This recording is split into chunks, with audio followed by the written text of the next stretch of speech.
Praise the Lord. परमेश्वर के नाम की महिमा हो। आप सभी लोगों का एक बार फिर इस मनन के अंदर, जिसका नाम है ठेस लगना, ठोकर लगना, बुरा मानना या चोट लगना, ऑफेंसेस या टू बी ऑफेंडेड। इस विषय के अंदर हमने 5 भागों को देखा है। आज के 6वें भाग के अंदर, पार्ट 6 के अंदर हम लोग परमेश्वर के वचनों का मनन करने को जा रहे हैं। और इस भाग के अंदर हम लोग देखने को जा रहे हैं कि कैसे परमेश्वर का वचन और पवित्र आत्मा के द्वारा लोगों को ठेस पहुंचती है। 5वें भाग के अंदर हमने देखा प्रभु यीशु मसीह के कारण, because of Jesus Christ many people are getting offended. मगर इस स्टडी के अंदर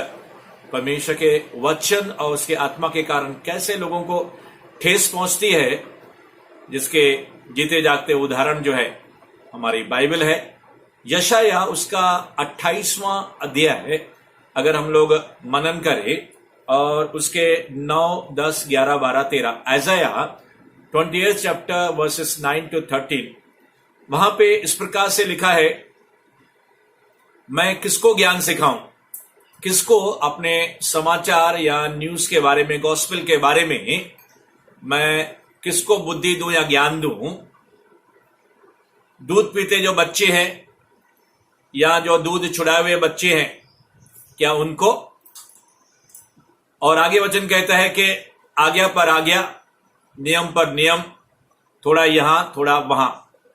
और मैं उनसे परदेसी होठों और विदेशी भाषा बोलने वालों के द्वारा उनके साथ बातें की, मगर उन्होंने मेरी नहीं सुनी। वे ठोकर खाकर गिर पड़े क्योंकि उन्होंने नहीं सुना। वे घायल हो गए और फंदे के अंदर फंस गए। प्रियो, हम जानते हैं कि ये जो बातें हैं एक भविष्यवाणी के बारे में है। और यहूदा प्रदेश के जो इजरायली लोग थे, ये संदर्भ या फिर हम लोग रेफरेंस कहें तो परमेश्वर आइज़ाया भविष्यवक्ता के द्वारा उन यहूदी लोगों को, यहूदा प्रदेश में रहने वालों को विशेष तौर से ये बातें परमेश्वर एक नबी के द्वारा उनसे कह रहा था। मगर वो लोग सोचते थे हम लोग इतने सिक्योर्ड हैं कि हमारा कुछ भी नाश होने वाला नहीं है, हमारा कुछ भी बिगड़ने वाला नहीं है। और वो लोग गलत शिक्षाओं में, रॉन्ग टीचिंग्स में और अपनी फिलॉसफी के अंदर वो लोग पड़े हुए थे, जकड़े हुए थे। इसी कारण जब भविष्यवाणी के रूप में परमेश्वर का वचन उनके पास पहुंचा, यहां तक के जो 11 और 12 वचन है, विशेष तौर से मैं परदेसी होठों के द्वारा, और जो लिखा है विदेशी भाषा बोलने वालों के द्वारा मैं उनके साथ बातें करूंगा। और यहां तक के जो पौलुस है, पहला कुरिन्थियों उसका 14वां अध्याय है और उसका 21 वचन अगर हम लोग देखें, वहां पे भी इस प्रकार से मिलते जुलते पद वहां पे पाए जाते हैं, और वो भी अन्य भाषा के बारे में है, टंग्स के बारे में है। और वहां पे पौलुस इस रीति से कहता है कि मैं, यानी कि परमेश्वर उनसे अपरिचित भाषा या फिर पराये मुख के द्वारा मैं, यानी कि परमेश्वर उनके साथ बातें करूंगा, मगर उन्होंने नहीं सुना। तो मेरे प्रियो, आज भी बाइबल के जो प्रगटीकरण है, आज भी बाइबल के जो रिविलेशन है या फिर रेमा अनॉइंटिंग के अंदर जो परमेश्वर की बातें लोगों के सामने रखी जाती हैं, तो वे लोग जो या तो इमेच्योर्ड है, यानी कि जो परिपक्वता नहीं है, या फिर जिनका जो माइंड है, उनका जो दिमाग है, अपनी ही फिलॉसफी, अपने ही तौर तरीके से जैसे उन्होंने वचन को सीखा है, वो कहते हैं कि हमें सब पता है। और वो अपना जो मन है, उनका जो माइंड है, वो कंजर्वेटिव है, यानी कि वो घुटन के अंदर है। हम कहेंगे कि उन्होंने अपने दिल को या अपने दिमाग को विस्तार से पूरी रीति से खोल के परमेश्वर के सामने वो लोग नम्र और दीन नहीं है। इसी कारण उनका कहना यह होता है कि जो हमने सीखा है, जो हमारा अनुभव है, इसके अलावा तुम अगर और कोई भी बात करोगे, तुम वचन से भी बात करोगे, तो हम उनको मानने के लिए तैयार नहीं है। और बाइबल यहां पे साफ कहती है, खास करके 11, 12 और फिर 13 वचन के अंदर उनको ठोकर लगी, वो गिर गए, घायल हो गए और यहां तक के फंदे के अंदर वो लोग पड़ गए। हम देखते हैं यहां पे परमेश्वर के लोगों के कुछ लोग ऐसे हैं जो वचन को या फिर आत्मा के कार्यों के प्रति उनको ठेस लगती है, उनको ठोकर लगती है, उनको चोट लगती है, उनको बुरा लगता है, दे आर ऑफेंडेड। और फिर परमेश्वर के वचन का जो प्रकटीकरण है सही मायना में उसको ग्रहण नहीं करते हैं। जब वो उसको ग्रहण नहीं करते हैं तो फिर वो ऐसे बॉन्डेज में गिर जाते हैं, अंदर से उनके सोल को क्या होते हैं, चोट पहुंचती है। वो कहती हैं कि हमें इसके विषय के बारे में, जैसे उदाहरण के दरमियान हम लोग कहें अन्य भाषा, आज दुनिया भर में काफी अन्य भाषाओं के बारे में लोगों के समझ के अंदर गड़बड़ियां हैं। जिन्होंने कभी अन्य भाषा के अंदर बोलने के बारे में कभी भी अनुभव नहीं पाया, और या जिन कलीसियाओं के अंदर, जिन चर्चेस के अंदर इसके बारे में गहराई से टीचिंग या शिक्षा नहीं है, उनके महत्व के बारे में उनको मालूम नहीं है, रिवलेशन नहीं है, तो वो लोग अनजाने में परमेश्वर के वचन और उसके पवित्र आत्मा के शिक्षाओं के प्रति उनको जब दूसरे किसी व्यक्ति के द्वारा या दूसरे परमेश्वर के जन के द्वारा उन्हें बताया जाता है, तो उनका माइंड, उनका मन जो है पहले से ही क्या होता है, कंसर्वेटिव रहता है। वो अपने मन में पहले से ही उन्होंने डिसीजन ले लिया है कि हमें सब पता है और हमें सच्चाई मालूम है। मगर सच्चाई ये है कि उन मेरे प्यारे भाइयों को, उन मेरी प्यारी बहनों को, मैं सिर्फ उदाहरण बता रहा हूं, अन्य भाषा, उनको जब गहराइयां नहीं मालूम है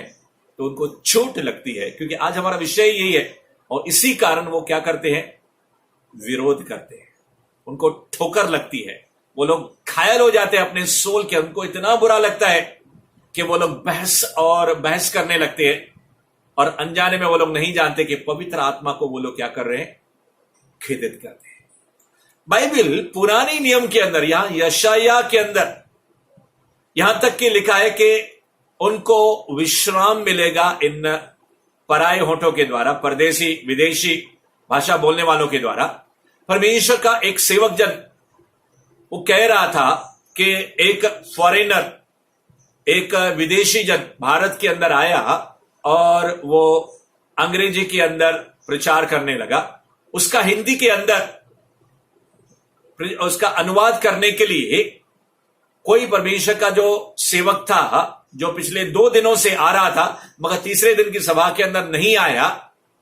तो फिर ये परमेश्वर का जन सोचने लगा इतनी बड़ी सभा है और कोई भी अनुवाद करने वाला नहीं है। उसने पवित्र आत्मा से प्रार्थना की कि मुझे दानों वरदानों से भर दो, मुझे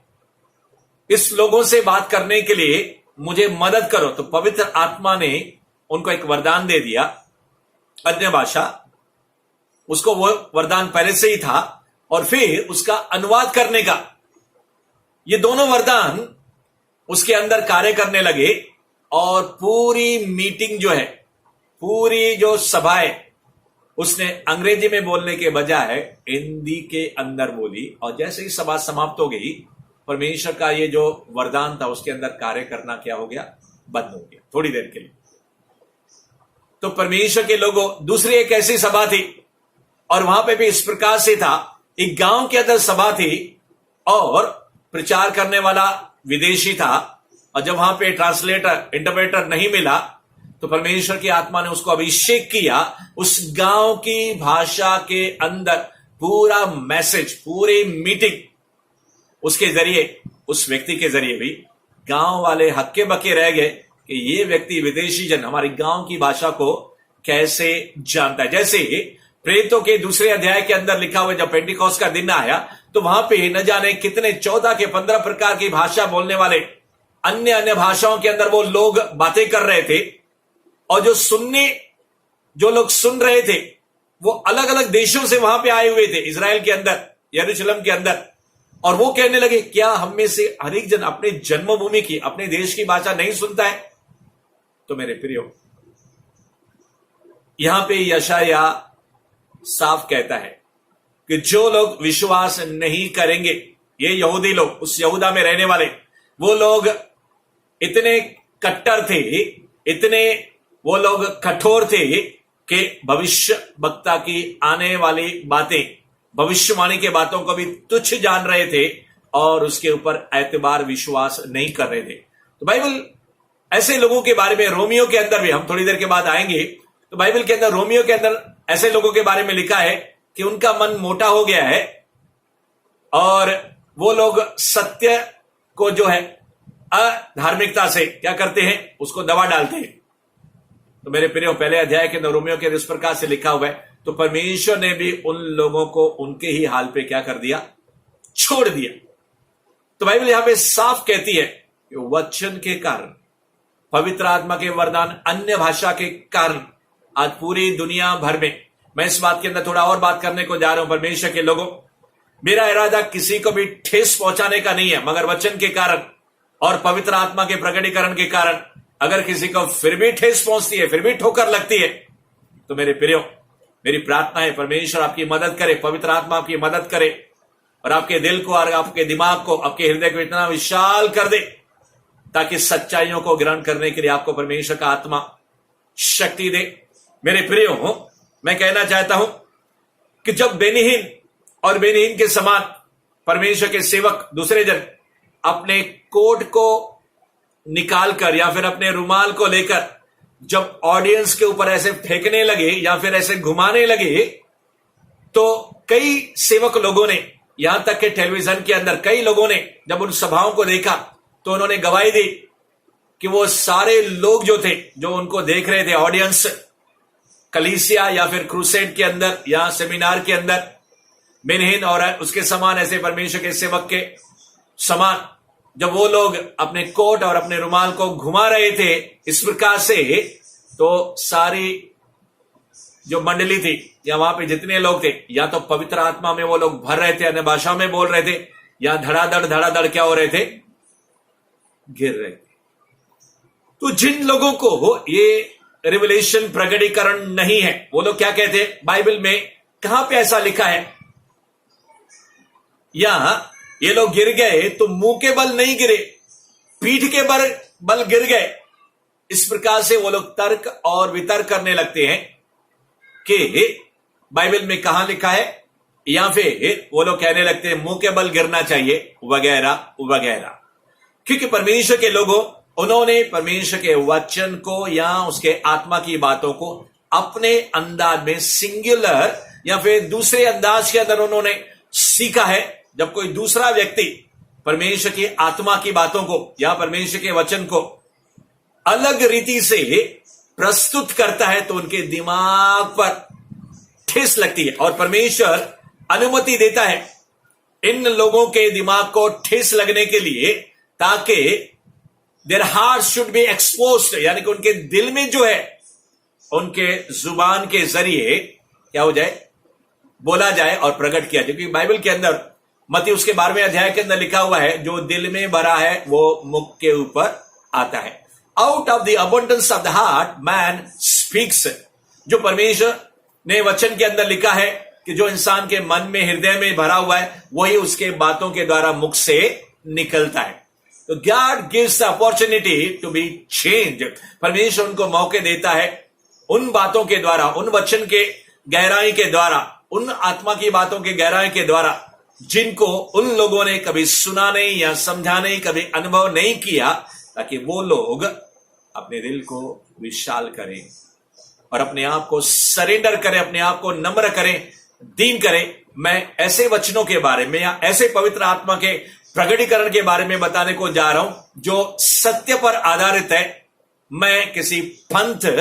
या किसी गुट के बारे में, गलत शिक्षाओं के बारे में आपसे बात नहीं कर रहा हूं। यहां तक कि सोशल मीडिया के अंदर कई लोगों का, परमेश्वर के सेवक लोगों का तजुर्बा है कि वे लोग जो दावा करते हैं कि जो शिक्षाएं चल रही हैं आजकल पूरे आधुनिक दुनिया के अंदर, और उन शिक्षाओं के अंदर जो गड़बड़ी है, उन गड़बड़ियों को निकालने के लिए वो सोशल स्तर पर, सामाजिक स्तर पर वो लोग यूट्यूब के जरिए, फेसबुक के जरिए उन बातों का खुलासा करते हैं। असल में वो लोग सही बातों को क्या करते हैं, गलत ठहराते हैं। मेरे प्रियो, आज सोशल मीडिया के ऊपर कई बातें गलत रीति से जा रही है, तो बाइबल कहती है सावधान कि तुम क्या सुनते हो। मेरे प्रियो, आज हमारा विषय है ठेस लगना, ठोकर लगना, चोट लगना, बुरा मानना, to be offended because of offences. मेरे प्रियो, आज हम देख रहे हैं वचन के कारण, because of the word of God many will be offended, because of the spirit of God the revelation many will be offended. वचन और आत्मा के कारण बहुत से लोगों को क्या होगा, ठेस लगेगी। और जोशुआ करके एक परमेश्वर का सेवक है, और मैंने जब उनके हीलिंग मिनिस्ट्रीज को देखा तो मैंने परमेश्वर को क्या किया, सलाम किया। मगर कई लोगों को चोट लगी, क्योंकि वो परमेश्वर का सेवक खास करके कैंसर से भरे हुए बीमारों को वो दूर से हाथ रखकर या फिर हाथ से छू के कभी प्रार्थना नहीं करता था। वो खास करके कैंसर के पीड़ित लोगों को अपने पांव के जरिए, अपने पैर के जरिए उनको छूता था। और मैंने देखा वीडियोस के अंदर उनके शरीर के अंग से जहां पे बड़े बड़े फोड़े रहते थे, ट्यूमर्स रहते थे, फूट जाते थे, और पस जो है, गंदी जो लिक्विड है, गंदा जो पदार्थ है उनके शरीरों से, उन फोड़ों से बहना शुरू करता था, और वो लोग पूरी रीति से चंगे हो जाते थे। मेरे प्रियो, अलग अलग रीति से पवित्र आत्मा अलग अलग तरीके से अलग अलग सेवकों को परमेश्वर इस्तेमाल करता है। मगर कुछ जो कट्टर लोग हैं या कठोर लोग हैं, या जिन्होंने परमेश्वर के वचन या आत्मा को जिस रीति से उन्होंने सुना है या समझा है या ग्रहण किया है, अगर कोई दूसरा आकर अलग रीति से परमेश्वर के वचन को या परमेश्वर के आत्मा के बातों को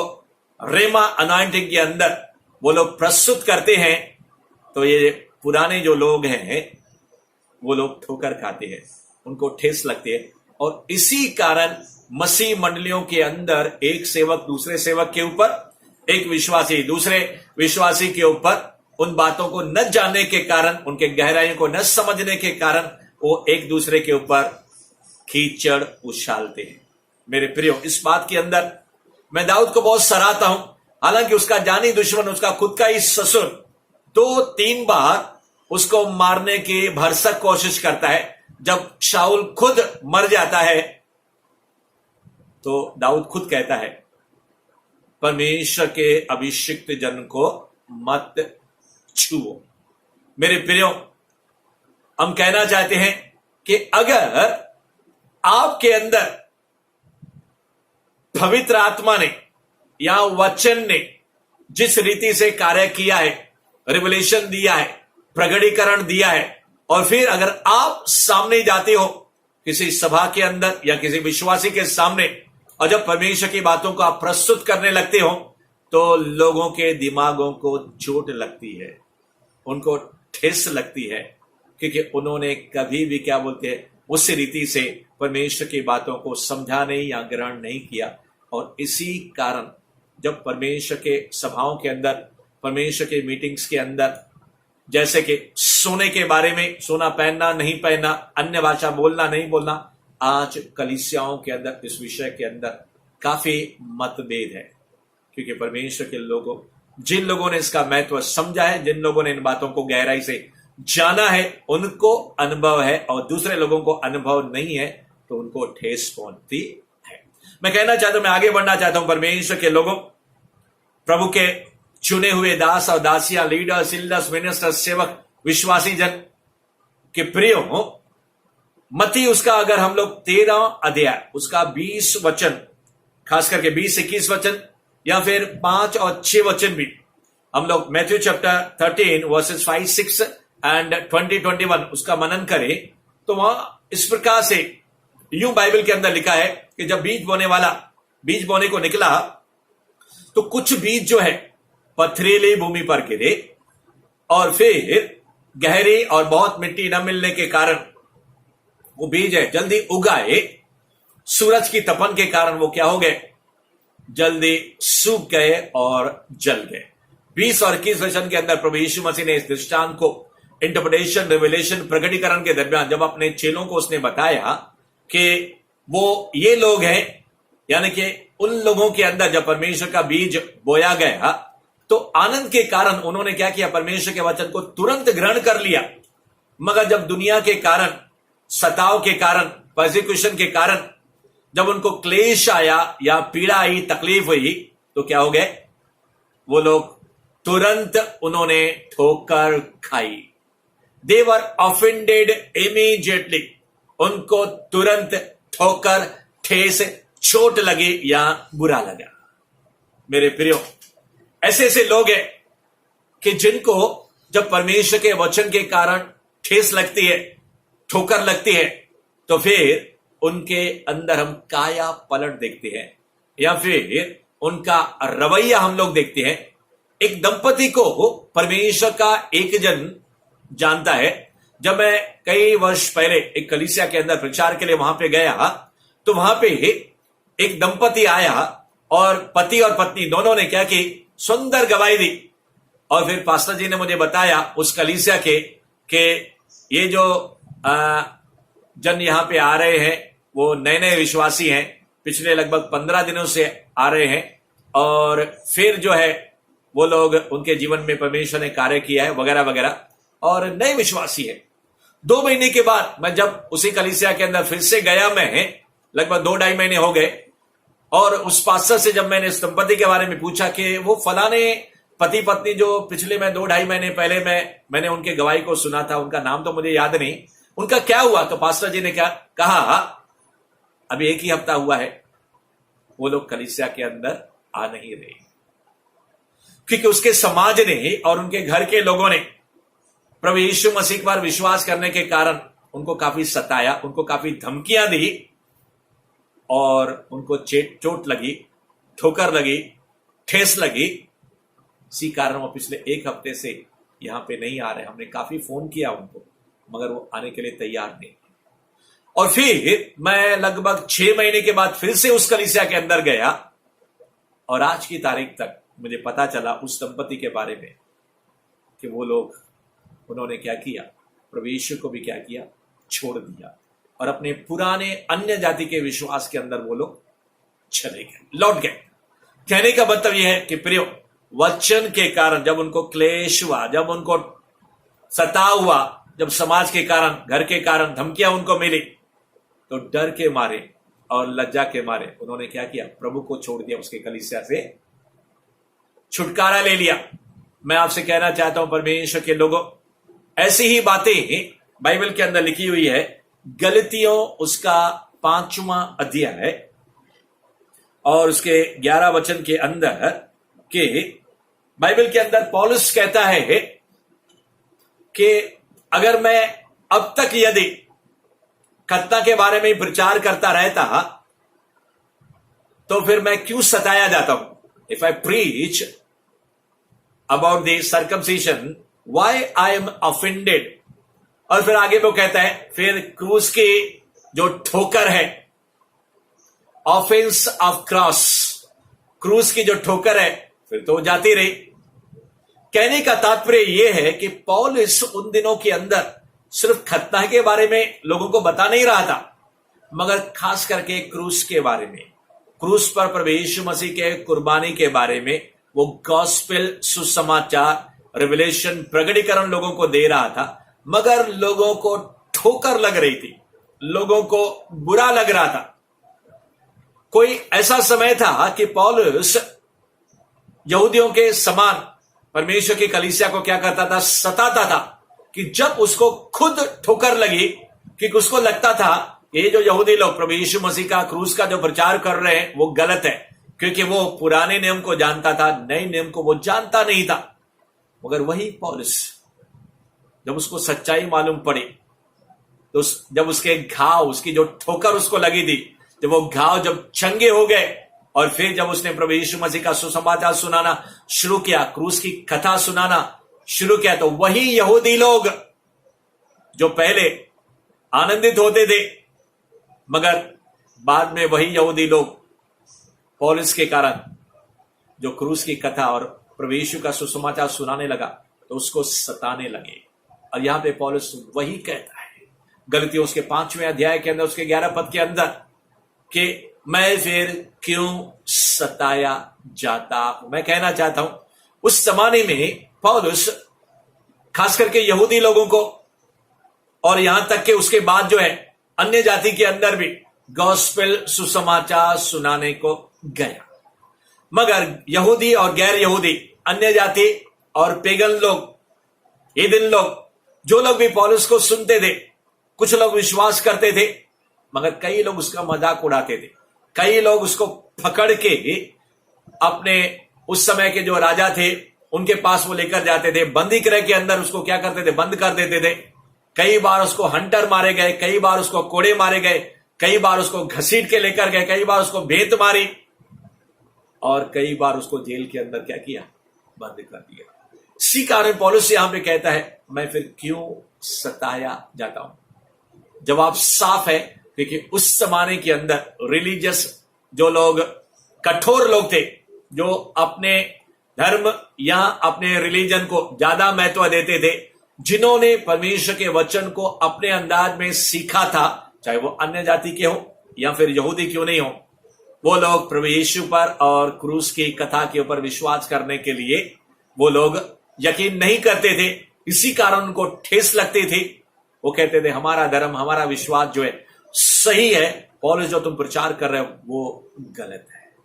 आज भी पूरी दुनिया भर के अंदर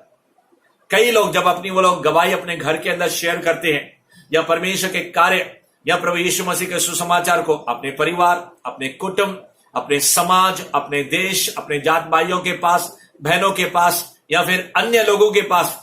ऑफिस वालों को, दफ्तर वालों को या फिर अपने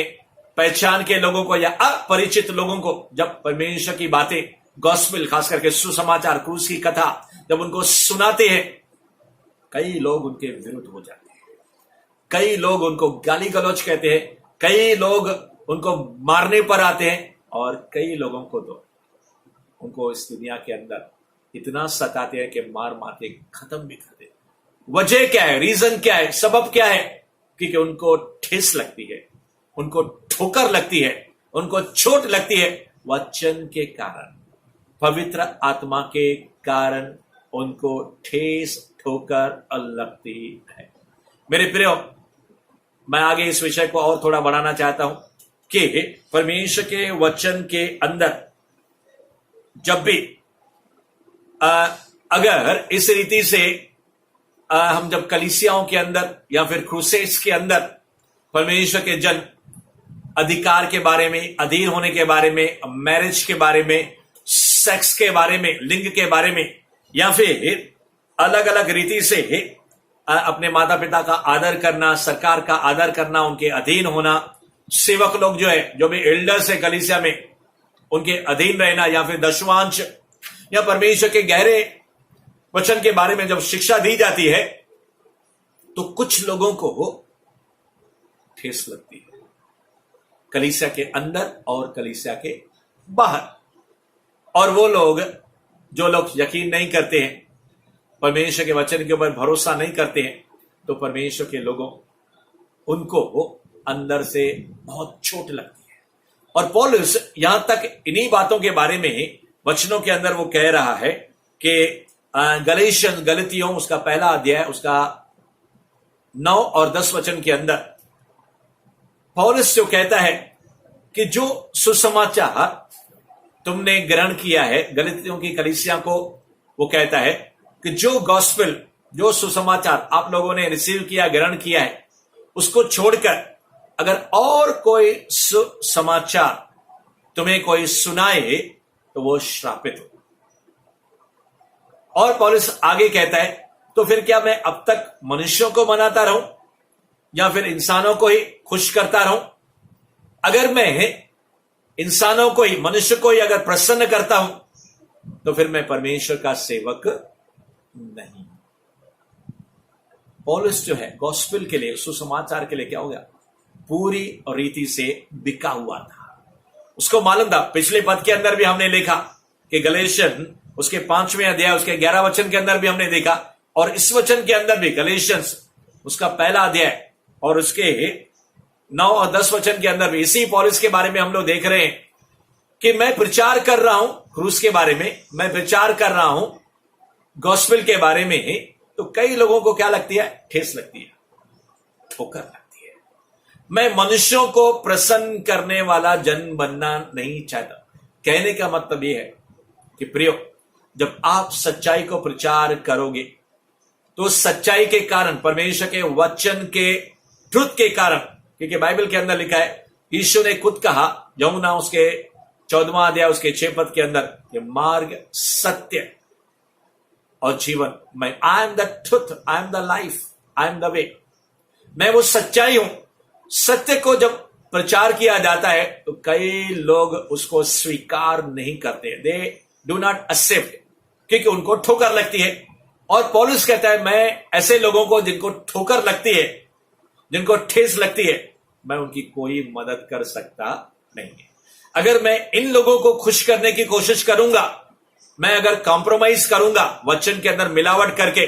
मैं पब्लिक को खुश करने के लिए, मैं कलीसिया के लोगों को खुश करने के लिए अगर मैं गलत प्रचार करूंगा या उसके अंदर मिलावट करूंगा या उसके अंदर झूठ डाल दूंगा,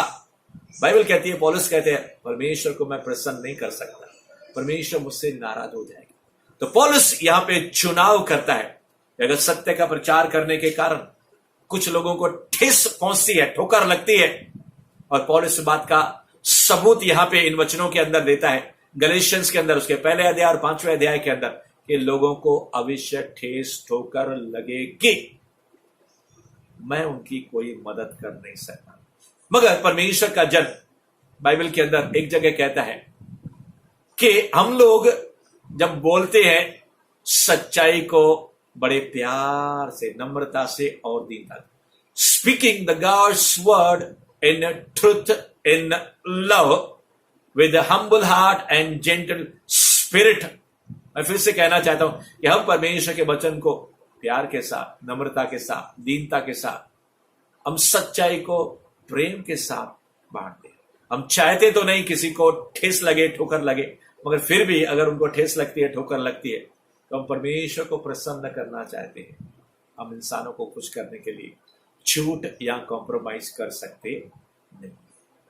परमेश्वर के लोगों, प्रभु के लोगों, मैं कहना चाहता हूं रोमियो के अंदर उसके पहले अध्याय के अंदर इस बात को और भी खुलासा किया गया है। अगर आप रोमन्स का चैप्टर 1 18 से लेकर खास करके 32 तक अगर आप अध्ययन करेंगे तो ऐसे लोग हैं कि लोग सत्य को जानते हैं मगर फिर भी स्वीकार नहीं करते। क्यों? इनको ठोकर लगती है, ठेस लगती है। मैं कुछ वचनों को, रोमियो उसका पहला अध्याय उसका 18 से लेकर 32 1 18 के अंदर लिखा है कि वे सत्य को, यानी कि वो जो विधर्मी लोग हैं जो सत्य को स्वीकार नहीं करते, अधर्म के जरिए सत्य को दबा डालते हैं। और फिर 21 वचन के अंदर लिखा है कि वो परमेश्वर को पहचानने पर भी उसके योग्य वो लोग धन्यवाद नहीं करते हैं और उसकी बड़ाई भी नहीं करते। हालांकि वो लोग परमेश्वर को अच्छी रीति से पहचानते हैं, बहुत से ऐसे लोग हैं, मगर फिर भी वो लोग क्या करते हैं? उसका धन्यवाद भी ठीक से नहीं करते, उसके योग्य उसकी बड़ाई भी नहीं करते। और बाइबल कहती है, रोमियो उसका पहला अध्याय आगे 22 वचन के अंदर और इस प्रकार से लिखा है कि वो समझते हैं कि हम बुद्धिमान हैं, कि हमको सब मालूम है, मगर फिर भी वो क्या हो गए? मूर्ख बन गए। ऐसा परमेश्वर का वचन कहता है, क्योंकि परमेश्वर उनको उनके ही हाल पे छोड़ देता है। 1:25 के अंदर लिखा है कि वो सच्चाई को झूठ में बदलते हैं और सृष्टिकर्ता की उपासना नहीं करते, मगर सृष्टि की, नेचर की वो लोग क्या करते? उपासना करते हैं। और बाइबल के अंदर लिखा है 28 वचन के अंदर, रोमियो 1:28 के अंदर लिखा है कि वे लोग परमेश्वर को पहचानना नहीं चाहते हैं। वो लोग प्रभु को क्या करते हैं? उसको रिकॉग्नाइज करने के लिए जानने की कोशिश नहीं करते और पहचानने के लिए बिल्कुल वो लोग क्या करते? प्रयत्न नहीं करते। और फिर 32 वचन के अंदर लिखा है कि वो हालांकि जानते हैं कि परमेश्वर के जो विधि है या नियम है उसको अच्छी रीति से जानते हैं कि उसकी जो आज्ञा पालन नहीं करेंगे उनको क्या मिलेगा? मृत्यु मिलेगी। और न सिर्फ वो खुद उन विधियों को तोड़ते हैं, मगर जो दूसरे लोग जो विधियों को तोड़ते हैं उनसे वो क्या करते हैं? प्रसन्न होते हैं। इसी कारण हमने पिछले पाठ के अंदर 5वें भाग के अंदर हमने लिखा आयजाया उसके 28वां अध्याय उसके 16 पद के अंदर कि वहां पे लिखा है कि मैंने सियोन के अंदर एक ठेस रखने का क्या रखा है, एक पत्थर रखा है। यानी कि यीशु मसीह के कारण, जैसे हमने पिछले भाग के अंदर देखा और आज इस भाग के अंदर हम देखने को जा रहे हैं 6वें भाग के अंदर पार्ट 6 के अंदर कि पवित्र आत्मा और परमेश्वर के वचन के कारण कुछ लोगों को ठेस पहुंचती है, ठोकर लगती है। तो परमेश्वर भी कहता है, परमेश्वर का आत्मा भी कहता है और पौलुस भी कहता है और यशायाह भी कहते हैं कि वे लोग क्या करेंगे, उनको ठोकर लगेगी, गिर जाएंगे और वो लोग घायल हो जाएंगे और आखिर में लिखा है वो फंदे में पड़ेंगे। यानी कि वो लोग शैतान के हाथ में, बॉन्डेज में, बंधन में अगर वो लोग स्वीकार नहीं करेंगे, सत्य को ग्रहण नहीं करेंगे, तो परमेश्वर के लोगों वो लोग फंस जाएंगे, पतन हो जाएगा, नाश हो जाएगा। परमेश्वर का सेवक होने के नाते मैं एक आपसे विनती करना चाहूंगा, अगर किसी भी परमेश्वर के सच्चाई को अगर आप समझते नहीं है, परमेश्वर के सेवक एजकिया फ्रांसिस अभिषिक्त प्रोफेट उसके जानने का, if you do not know the revelation, if you do not know the depth, shut your mouth. परमेश्वर का सेवक इस प्रकार से अभिषिक्त जन, प्रभु का भविष्य वक्ता इस प्रकार से कहता है, अगर कुछ बातों को आप समझते नहीं है, अगर आपको 100%, 100% आपको मालूम नहीं है, तो कृपया अपने जुबान को क्या करें, ना खोलें। नहीं तो अनजाने में आप परमेश्वर के वचन के, यानी कि वचन प्रभु यीशु मसीह है, और या फिर परमेश्वर के आत्मा का क्या करेंगे, आप उल्लंघन करेंगे, उसका सामना करेंगे, उसका मुकाबला करेंगे और उस पवित्र आत्मा को अनजाने में शोकित करेंगे। मेरे प्रियो, आइए हम परमेश्वर से प्रार्थना करें कि कभी भी परमेश्वर के वचन के कारण और परमेश्वर के आत्मा के कारण हमें कभी भी ठेस ठोकर ना लगे। कई बार ऐसा होगा कि हमारा दिमाग या फिर जिस रीति से हमने परमेश्वर के वचन को सीखा है या अनुभव किया है, कई बार परमेश्वर हमारे दिमाग को हिलाएगा ताकि हमारा दिल उसके सामने प्रस्तुत किया जाए। तो मेरे प्रिय, उस समय दीन और नम्र होकर हम परमेश्वर से कह सकेंगे प्रार्थना के अंदर, प्रभु कृपया इन बातों को मुझे जो समझ नहीं है, मुझे ग्रहण करने की, समझने की और सही रिविलेशन की मुझे बुद्धि दे, ज्ञान दे, मेरे मन की आंखों को खोल दे। जैसे पौलुस कहता है कि I pray that the Lord gives you the eyes of revelation, कि प्रियो मेरी प्रार्थना है तुम्हारे विषय में कि परमेश्वर आपको वो आंखें दे, जैसे पौलुस कहता है कि जिसके जरिए तुमको ज्योति मिले, रिविलेशन मिले, प्रगटीकरण मिले। आइए हम प्रार्थना करेंगे। परमेश्वर, मैं अपने प्यारे भाइयों और बहनों के लिए मैं दुआ करता हूं, प्रार्थना करता हूं कि प्रभु अगर किसी को आपके वचन के कारण या आपके आत्मा के रिविलेशन के कारण किसी भी रीति से ठेस पहुंची है, ठोकर लगी है, तो प्रभु आज के बाद उनको तो हील कर, इस समय से लेकर इस समय हीलिंग वर्च्यू परमेश्वर। यहाँ पे कुछ लोग हैं जो मेरे परमेश्वर मेरी आवाज को, पवित्र आत्मा की आपकी आवाज को मेरे मुख के द्वारा वो सुन रहे और इस समय वो अपने आप को नम्र और दीन कह रहे, वो कह रहे कि प्रभु Lord give me the big heart. जैसे जाबेज ने प्रार्थना की मेरे तंबुओं को बढ़ाकर, उसी तरह परमेश्वर प्रभु यीशु में प्रार्थना करता हूं मेरे भाई और मेरे बहनों के हृदय को और उनके मन को,